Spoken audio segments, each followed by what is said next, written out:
how do you think about balancing the complexity of a plan or incentive structure with the operational feasibility of executing and the consistency? And The way I think about it personally is I try to keep the plan as simple as possible. If we can convince the leaders to make things as simple as possible, even though we know we have these complexities across teams and the various, we have enterprise sellers that are selling multi-million dollar deals, and then we have more point solutions that are much smaller deals and move faster.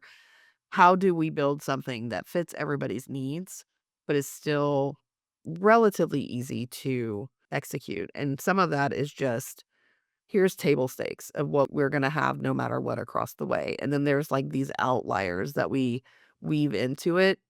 I wouldn't say it's easy, but I think keeping it as simple as possible and saying, like, this is table stake standards. Let's start here. And then we can move on to like the anomalies or the things that make it harder. And then isolating those things. And then how do we solve for both in the systems and in like everyday, managing of like, is someone hitting their target? And what does that mean from a compensation standpoint? For us, there's still a lot of manual work behind the scenes because we do have these bespoke contracts in the enterprise space.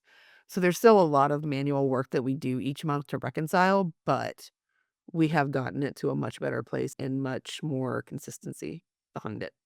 yeah, I mean, it's always, yeah, there's a balance. Simple is better when it comes to incentives because at the end of the day, Yeah. if they're not understood, you have a much bigger problem, right? Yeah. Kind of Yeah. rudderless sales. When you have a 26-page document that describes your comp plans, I start reading it and my eyes are crossing with all the legalese that have to go into it. Yeah. And I'm like, "Talk to me like I'm dumb. What does this even mean?" Yeah. And, like, how do I think about it in terms of operationalizing this for the teams? Yeah. You want your sellers to look at their plan and optimize their account plan and their business plan for the year based off of the territory and the incentives that you put in front of them. And the more complex you make the incentives, the harder it is for someone to optimize when you have many, many variables to optimize on. And so you do want to keep it simple. There are elements that make it complex, but I find that we typically see people overweight, problems that aren't incentive problems with incentives. Maybe it's you don't have the right role definitions. I mean, you were explaining your example, right? Like, hey, maybe we're making this complex because we're not structuring the right roles and overlay concepts.